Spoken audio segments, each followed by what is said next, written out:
rutin ambil kamu pada Nabi Muhammad sampai wafat ketika habis di rumah. Jadi bahasa ini tidak menggunakan yang pertama.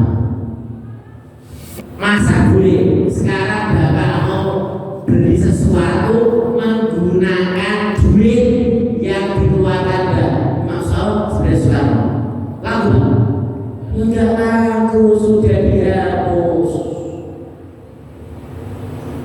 Yang berlaku adalah yang sekarang. Yang sekarang yang berlaku tahun berapa sih? Maka kalau menggunakan tidak kuno berarti menggunakan undang-undang sudah dihapus. Yang berlaku adalah yang dilakukan Nabi sampai akhirnya. Nah, dan ini kita mengikuti Imam Syafi'i kalau subuh kunut karena ini yang dilakukan Nabi sampai akhirnya. Jadi nggak usah ragu-ragu mengikuti pendapat Imam Syafi'i, ada dalilnya, tidak omong kosong. Bagi yang tidak pernah kunut ketika subuh dan lainnya adalah memegang kejadian pertama ketika Nabi baru di Madinah. Sama saja belanja pakai duit yang dikeluarkan oleh bahkan enggak laku. Jadi yang berlaku adalah yang duit sekarang yang saya mengatakan yang berlaku adalah yang dilakukan Nabi sampai beliau wafat. Itu menjadi benar sampai sunat subuh adalah sunat ba'ad sunat. Nah, anda makmuman sama yang nggak mutat nggak masalah, nggak masalah kan mau sunat. Tapi kalau dia mengatakan kunut subuh ada bid'ah, Nabi nggak pernah melakukan, nggak mau jangan sama yang lain, nggak mau, karena nggak sah, ini bahaya sekali. Ini antara lain tentang namanya kunut subuh tadi itu dan kunut nazilah. Maka bapak kalau ada kejadian besar malapetaka berada musibah disunahkan untuk kunut nazilah sepanjang sholat, tidak ada batasan durang apa waktu. Yang berada Anas bin Malik. Anas adalah sahabat Nabi. Beliau ketika Nabi di Madinah beliau baru 10 tahun. Kemudian Anas khidmah di rumah Nabi selama 10 tahun. Akhirnya Anas umur 20 tahun akhirnya ditinggal Nabi. Kemudian Anas ngaji sama yang lain, kalau yang lain karena beliau punya mazhab, beliau umur 95 tahun. Beliau wafat tahun 179. 95 dikurangi 20 saya berapa mas? 9 nah, selama 80 tahun itu beliau ngaji sama sahabat-sahabat senior dan peribatan hadis, hanya banyak hadisnya yang diterima oleh para murid-muridnya. Al-Mani Islam karena Rasulullah SAW mahaddu al-dhanil alam yasadin Nabi idadah al-duha. Nabi yang ada di Madinah saat itu menjadi tumpuan harapan agar Nabi bisa membantu apa yang dibutuhkan oleh para kaum yang jauh-jauh yang jauh dari Madinah. Al-aradu ayyata'allamu umuradini. Hanya saya atau Nabi menjadi tumpuan harapan agar Nabi mengirim para santrinya untuk mengajarkan di kampung-kampung. Wa kana yusilahu al-adad wal bidah.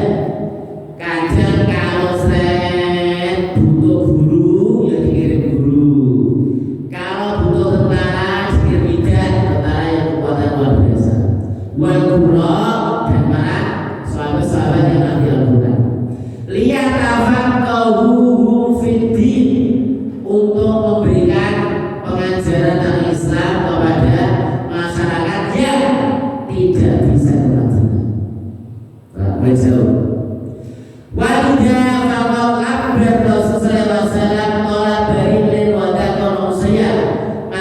Nabi langsung merespon surat atau permohonan dari tiga kaum tadi, dari kaum Bani Sulaim. Fa'arsala lahum sab'ina minal qura, 70 sahabat yang tadi diterangkan yang tadi bin nahar wa sunnah bil lail. Falamma wasalu bi rumahuna, ketika sampai di rumahuna mereka memburu semuanya itu. Akhirnya Nabi sallallahu alaihi wasallam memberikan suatu doa yang tidak bagus. Coba, ini saking Pak, saking sedihnya Nabi. Bolehkah mendoakan jelek pada orang lain? Kasihan boleh.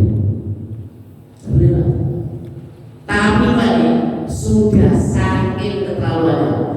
Kajian Nabi tolong kirim Bapak ahli ngaji. Oke kan? Dikirim Pak. Malah dibunuh khianat. Pak, saking sedihnya Nabi, akhirnya Allah mengizinkan untuk mendoakan jelek kepada masyarakat tadi yang telah khianat kepada Nabi SAW.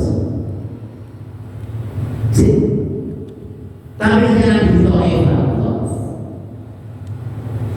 Dia dilempari batu. Kemudian mereka datang, Muhammad, andaikan sampai minta pada Allah agar saya disuruh mengangkat gunung ini untuk dijadikan Taif. Nabi menolak. Mereka kalau orang Taif nanti ditibani dulu mati kabeh, sing tidak iso. Akhirnya Allah menghimbau fa innahum la ya'lamun, ya Allah tolong tunjukkan orang Taif dia menolak saya karena dia belum tahu kebenaran. Pak, masih berapa? Tapi yang ini sudah Masya Allah. Akhirnya Nabi diizinkan untuk mendoakan jelek kepada kaum tadi itu karena sudah membunuh 70 sahabat pilihan, minta yang untuk disuruh guru ngaji lagi. Ini akhirnya mengeluarkan bela sunnah. Terima kasih. Gimana dengan boleh nggak mendoakan raja? Kalau memang menyakitinya kalau tidak sampai tulang Pak, ya didoakan mudah-mudahan mereka mendapat hidayah.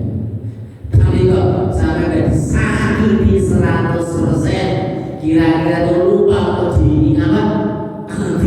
Lupa untuk mengingat, selalu lupakan. Ya ikut hadis ini boleh mendoakan sendiri. Mudah-mudahan apa? Dia sadar.